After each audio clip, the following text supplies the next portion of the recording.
Halo guys, welcome back to Neocast, Neurofit Podcast, yang dimana di sini adalah podcast yang akan membahas mengenai banyak hal mengenai saraf, spesialis saraf dan yang lainnya, ataupun bisa ngebahas kehidupan ataupun yang nggak relevan juga bisa, karena kita di sini podcast yang santai, tetapi kita ingin memberikan informasi mengenai saraf seperti itu.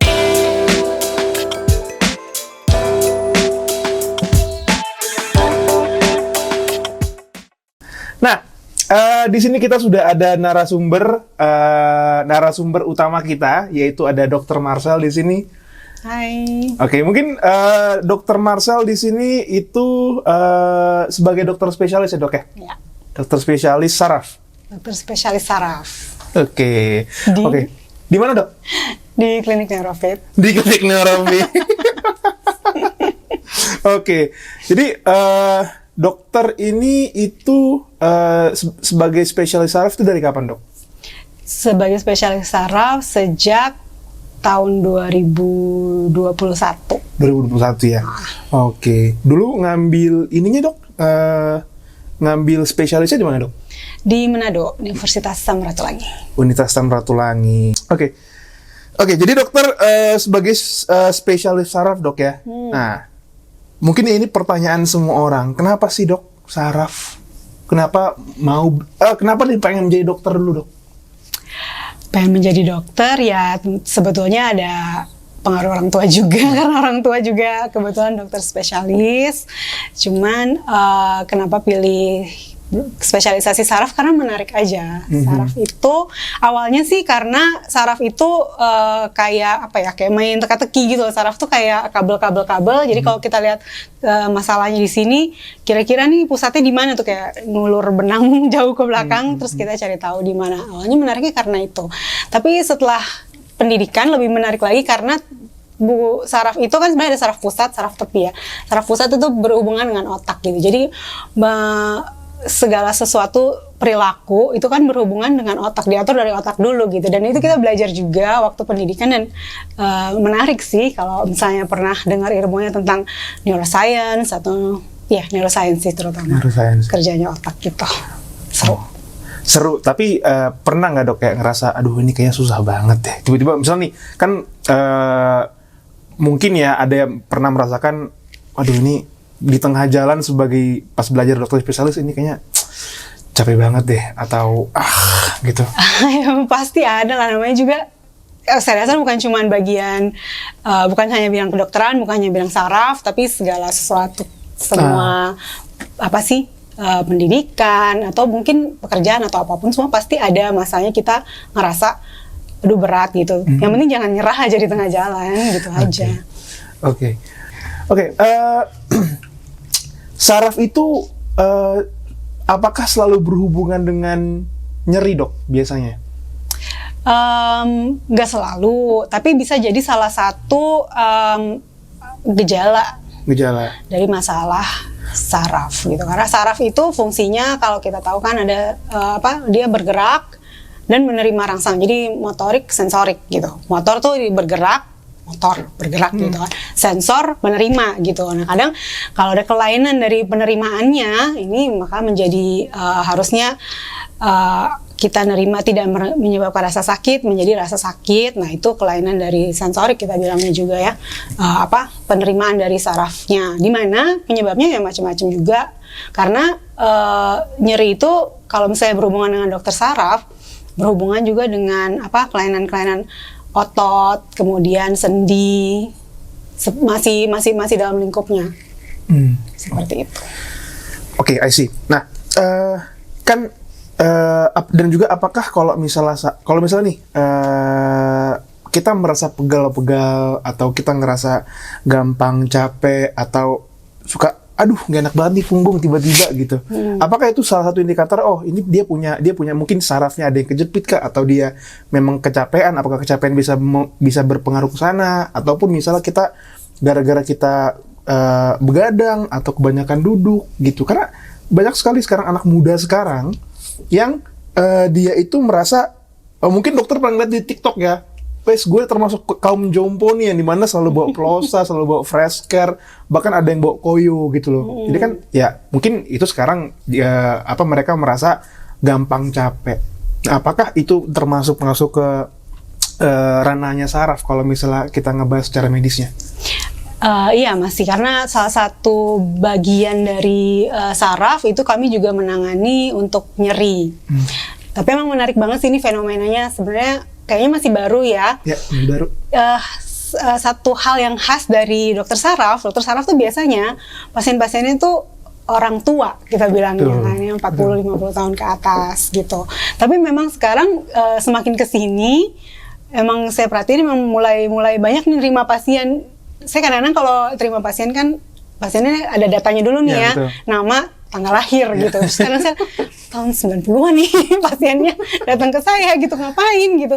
Ternyata ya datang dengan rata-rata keluhannya tuh nyeri pinggang, nyeri leher, bahu, nyeri kepala juga kadang. Gitu. Itu mulai banyak sih emang. Keluhannya kenapa dok? Kalau misalnya, saya nggak tahu ini boleh apa nggak dikasih tahu. Biasanya keluhannya pasien dokter itu kalau misalnya pinggang tuh emang gara-gara apa? Apakah gara-gara kebanyakan duduk? Apakah mereka WFH terus kebanyakan duduk atau kebanyakan lihat layar laptop? Biasanya sih intinya kita pasien datang kan dia bilang nyeri dulu ya. Dia kan nggak bilang nyeri karena apa? Karena itu tugasnya kita gitu yang nyeri. Betul. Biasanya kita tanya-tanya dulu nih, kayak aktivitasnya, yang pasti kita tanya dulu tuh aktivitas sehari-hari. Karena kalau orang muda kan jarang kita curiga karena ada suatu penyakit kronis atau keganasan. Bisa sih, tapi terakhir lah kita mikir, kita lihat dari aktivitas sehari-harinya aja dulu kita tanya. Nah memang pasien-pasien ini yang saya bilang datang kelahiran tahun 90-an ini, itu kalau ditanya biasanya mereka karyawan, pegawai, baik yang masih kerja di rumah atau yang udah mulai kantoran, tapi mostly emang pegawai gitu. Nah, kalau misalnya kita tanya-tanya lagi, banyak kan kayak, saya selalu nanya gini, kerjanya apa? Terus di bidang apa gitu? Bidang apa tuh maksudnya banyakan di meja atau banyak di lapangan kayak gitu. Memang rata-rata ya biasanya kerja di meja, banyak pegang laptop, kayak gitu-gitu lah. Oke. Kalau tadi dokter menyinggung mengenai kadang-kadang ada kayak nyeri di kepala ya. Itu kenapa dok? Apa kebanyakan lihat layar HP, layar laptop? Iya, sebenarnya biasanya beragam, tapi masih gini, penyebabnya banyak kurang lebih mirip sama. Tapi mungkin tergantung postur kita, itu biasanya bisa kena di intinya adalah penopang kita gitu. Penopang itu kan kayak leher menopang kepala. Kepala di belakang ini kan banyak otot-otot, otot-otot juga ya. Itu kalau kaku bisa jadi sakit. Ini pinggang atau kita bilang punggung bawah itu juga penopang juga ya. Jadi kalau misalnya postur kita nggak bagus, itu bisa menyebabkan nyeri. Nah, postur nggak bagus nih kenapa? Nah itu kalau misalnya kita pernah dengar mungkin istilahnya lingkungan kerja yang nggak ergonomis. Ergonomis itu artinya di posisi dari lingkungan kerja kita yang mendukung kesehatan kita kan. Nah, jadi yang kita harus perhatikan, ya itu tadi dibilang kayak misalkan posisi laptopnya misalkan terlalu rendah, itu terlalu tinggi, terlalu rendah kita bungkuk, terlalu tinggi kita nengok terus, ini sakit juga kan. Kemudian mungkin brightness dari laptopnya gitu, terlalu sinarnya terlalu kenceng, atau misalnya kita taruh laptop di depan jendela gitu, kerjanya siang-siang, jadi layar laptopnya agak nggak terlalu kelihatan gitu-gitu terus, karena ini kan sakit juga ya. Terus kalau misalnya terlalu rendah, ininya juga bikin sakit. Kemudian apalagi, kursi. Berapa kali yang saya nanya, ada bahkan petugas yang kayak mereka duduk di lantai tanpa support di belakang gitu, di lantai. Atau ada juga waktu itu pekerja yang kayak duduknya berjam-jam di kursi yang tidak ada sandaran. Kayak gitu ya. Nah itu kan jadi pasti mempengaruhi postur kita, cara duduk gitu. Kalau misalnya kita duduk berjam-jam tanpa disupport oleh alat tempat duduk yang tepat juga, terus posisi meja dan kursinya nggak tepat, ya lama-lama pasti posturnya kan nggak bener ya. Nggak mungkin kita kuat duduk berjam-jam dengan postur yang bener terus gitu. Nggak mungkin. Ya lama-lama jadi sakit. I see. Iya. Gara-gara dengan postur yang kaku kali dok ya. Mostly postur sih. Nah, itu kan sering terjadi juga kepada kami lah yang muda-muda ini. Maksudnya kami lah yang apa, yang selalu depan laptop, di depan kursi, meja dan sebagainya macamnya. Nah, karena mungkin kita itu ini ya, pengen yang cepat instan. Apalagi kan generasi muda kan pengen yang cepat instan, apapun yang instan gitu kan. Dan kita mensiasatinya dengan menggunakan fresh care roll itu. Merek. Oh, kita menggunakan roll. Kita menggunakan minyak angin roll. Minyak angin yang roll. Koyo gitu-gitu. Nah, ataupun minyak kayu putih yang itu merek ya, minyak kayu putih. Enggak, minyak kayu putih enggak. Fresh care iya merek. Minyak kayu putih cap apapun itu. Itu kita pakai di leher kita, ataupun kadang masukin di tulang belikat, punggung belikat sini, terus di leher sini, dan itu memang dalam 10 menit ke depan itu kita merasa kayak ringan gitu loh, Dok. Apakah itu salah satu tindakan persuasif yang tepat, atau apakah perlu melakukan hal yang lebih lagi? Ya sebenarnya kalau untuk instant relief ya tentu bisa ya, karena kalau rasa hangat kan rasanya juga lebih nyaman, ototnya juga mungkin bisa agak rileks sedikit gitu. Tapi mau sampai kapan kan kayak gitu terus? Karena pada prinsipnya otot itu harus bergerak gitu kan, nggak bisa cuman sekedar dikasih koyo, dikasih minyak-minyakan, atau mungkin ada yang emang kalau udah sakit banget bisa dibantu obat-obatan juga gitu ya, misalnya pereda nyeri, relaksan otot, seperti itu biasanya diminum. Tapi ya itu hanya solusi instan, tapi nggak sepenuhnya menyelesaikan masalah gitu. Karena kan masalahnya tadi otot yang kaku seperti itu. Jadi perlu penanganan yang lebih dari itu. Gitu. Oke. Penanganan, misalnya nih kepada orang-orang yang untuk para penonton yang sebagai karyawan di depan laptop di perusahaan-perusahaan di SCBD, pasti kalian sering merasakan lumbar, nyeri lower back pain, dimana kalau misalnya kita suka aduh gitu kan, Dok ya, aduh, terus kita suka berdek. Nah, itu seharusnya tidak boleh kan, Dok, kalau kita ngeprotekin kan. Nah, solusi itu mesti apa, Dok, daripada kita ngeprotekin secara instan, bukan maksudnya yang lebih natural lah, atau sebenarnya kenapa sih nggak boleh ngeretek-retekin gitu? Maksudnya satu, biasanya kalau kita mau ngeretek-ngeretekin gitu, itu perlu gerakan yang cepat dan tiba-tiba gitu kan ya. Jadi, gitu kan. Kalau misalnya namanya juga cepat dan tiba-tiba karena nggak terkontrol. Apalagi kalau orang lain yang bikinkan, misalkan ya kita ke mungkin apa, boleh nyebut gak sih? Yang tukang pijat. Bukan ya? Enggak. Kiropraktor, tukang pijat, atau pokoknya apalagi kalau orang lain yang bikin kan gitu kan, ditekenin, minta teman kalian bunyiin kayak gitu kan. Nggak, kita nggak bisa kendalikan kan. Tapi kan di luar tulang-tulang ini ada otot-otot kita gitu. Kalau kita gerak tiba-tiba, gerak yang kita bilangnya whiplash gitu, bisa jadi cedera gitu, ototnya ketarik, jadinya malah nyeri gitu. Daripada begitu-begitu, toh juga nggak nyelesain masalah, sebaiknya satu di stretching. Jadi kalau misalnya kita duduk terlalu lama, jangan duduk terlalu lama gitu, harus di counter. Jadi kalau misalnya kayak 1-2 jam duduk, harus ada 5-10 menit berdiri gitu. Jadi nggak bisa duduk-duduk terus gitu. Jalan, bukan berdiri doang gitu, maksudnya jalan gitu supaya aliran darahnya juga lebih baik ya. Kalau enggak kan aliran darahnya berkurang ke otot, itu bikin kaku dan bikin sakit. Satu, bergerak. 2, stretching. Stretching itu biasanya sih ada gerakan-gerakan yang khusus ya. Dan kalau misalnya lihat video juga sebenarnya banyak sih kayak stretching. Bahkan stretching itu bisa dilakukan di meja kerja kita aja gitu, nggak harus kayak di atas yoga mat gitu, enggak. Di atas meja sambil duduk depan meja kita itu ada gerakan-gerakannya, bisa stretching. Kemudian di luar itu perlu dilakukan penguatan, ototnya harus dikuatin karena otot kita itu bekerja sinergistik gitu. Saat di belakang saat yang satu beban, yang satu kurang bekerja, jadi kekuatannya kurang, jadi harus dilatih kekuatan otot seperti itu. Jadi kayak di support core-nya mesti dilatih, kemudian otot-otot bahu sini juga dilatih. Caranya olahraga dengan latihan beban seperti itu yang disarankan. I see. That's why kadang-kadang kita butuh ke fisioterapi, Dok ya. Iya.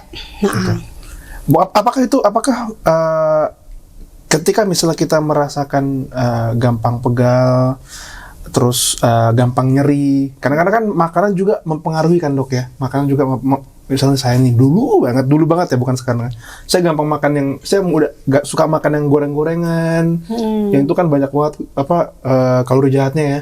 Nah di sini saya gampang pegal dok. Nah apakah itu kenanya ke saraf juga? Sebenarnya kalau makanan itu lebih ke, sebenarnya kita harapkan adalah jangan kita harus harapkan itu adalah bisa mempertahankan berat badan yang jangan berlebihan. Karena kalau tadi nyeri pada daerah-daerah tulang atau sendi yang menopang kita, akan semakin beratlah bebannya kalau berat badan kita juga berlebihan gitu kan. Iya, itu satu. Jadi makanan yang high kalori mungkin boleh pokoknya jaga kalori intake kita gitu. Jangan sampai kita jadi berlebihan, kalori surplus dalam waktu lama, ya berat badan naik terus. Apalagi kalau sambil duduk kerja gitu, kadang kalau work from home kita rasa sambil bosen gitu nih, mulut kok nggak ngunyah gitu, rasanya krek gitu kan, makan terus, multitasking lagi kan, sambil kerja sambil makan. Jadi kita nggak tiba-tiba satu bungkus sudah habis sendiri gitu, kadang-kadang kayak gitu. Yang kedua, kurang minum juga. Kurang minum, badan kita ini kan perlu hidrasi ya. Hidrasi yang paling berfungsi untuk menghidrasi, cairan yang berfungsi menghidrasi itu cuman air putih, nggak ada yang lain. Selama dia berwarna, ada tambahan kopinya, tehnya, maka udah nggak maksudnya manfaat untuk hidrasinya udah nggak baik lagi gitu, nggak berpengaruh. Karena satu, kita butuh elektrolit supaya otot kita juga nggak kaku. Terus ini sendi-sendi di tubuh kita juga kan perlu cairan kayak pelumas lah untuk menghidrasi, itu bisa dari air minum, air putih gitu. Jadi makanannya yaitu hindari kalori surplus dalam jangka waktu lama, jangan berlebihan berat badan, kemudian cukup cairan, cukup minum. Sih itu penjelasan yang sangat yang sangat mudah untuk dipahami langsung dari dokter spesialis klinik Neurofit. Nah dok, misalnya nih ada teman-teman pendengar Newcast nih, dia mungkin merasakan kayak ada lower back pain-nya atau tangannya nyeri, atau misalnya telapak kaki kan kadang suka nyeri juga dok ya. Nah dia pengen berobat nih, berobat ke kebetulan di Bekasi rumahnya, Bekasi di Grand Wisata gitu kan dok. Dia ngeliat klinik Neurofit. Kalau misalnya dia datang ke klinik Neurofit, ini mungkin untuk yang pemula yang belum pernah sama sekali ke klinik saraf. Nah itu baiknya dia mesti gimana dok? Konsultasi dulu kah? Atau bisa langsung kayak gejalanya lower back pain, berarti itu tindakan apa? Bukan terapi apa yang tepat untuk mereka? Ya baiknya kalau misalkan memang nyeri, kita konsultasi dulu ke dokter spesialis ya, karena kita cari tahu dulu nih, ini nyerinya beneran ini nyerinya penyebabnya tuh apa gitu. Karena kita tetap harus hati-hati juga. Saking semangatnya dokter menjelaskan, jadinya ini. Iya, jadi kita harus ke dokter spesialis dulu, kita cari tahu low back pain-nya ini penyebabnya apa gitu. Karena walaupun sebagian besar kasus low back pain biasanya penyebabnya cukup mild ya, maksudnya dia mengganggu nyeri tapi tidak sampai kondisi yang serius gitu loh. Tapi ada juga kondisi-kondisi yang bisa saja menjadi kita bisa identifikasi bahwa ternyata ini lebih dari sekedar nyeri otot, lebih dari sekedar kekakuan otot. Ada yang namanya red flags dalam low back pain. Itu kan dokter bisa identifikasi. Jadi sebaiknya konsultasi dulu begitu. Ya, pastikan ini ini masalah otot atau masalah tulang dan perlu tindak lanjutnya apa gitu. Karena bisa juga mungkin perlu obat-obatan, perlu juga dengan latihan fisioterapi seperti itu. Dan juga biar penanganannya juga tepat dok ya. Oke, mungkin dok, mungkin last sentence dari dokter deh. Untuk teman-teman yang gampang merasa capek, gampang merasa nyeri atau nggak pegal-pegal, dokter bisa kasih beberapa dua patah kata untuk biar mereka tuh harus seperti ini loh kalau misalnya mereka mau biar nggak gampang pegel-pegel lagi. Pastinya yang pertama, karena ini kan work related ya, berhubungan dengan kerja, maka buatlah lingkungan kerja itu yang nyaman, dan lingkungan kerja itu yang mendukung kesehatan kita, bukannya bikin kita sakit gitu. Seperti yang disebutkan tadi ya, apa yang kita pakai itu harus ergonomis gitu, kayak laptop yang kita pakai, kemudian tempat duduk, meja di setting yang sesuai lokasi kita duduk di mana, itu menentukan juga ya. Maksudnya kayak itu yang tadi saya bilang, di depan jendela, jadinya kan melihat juga susah seperti itu.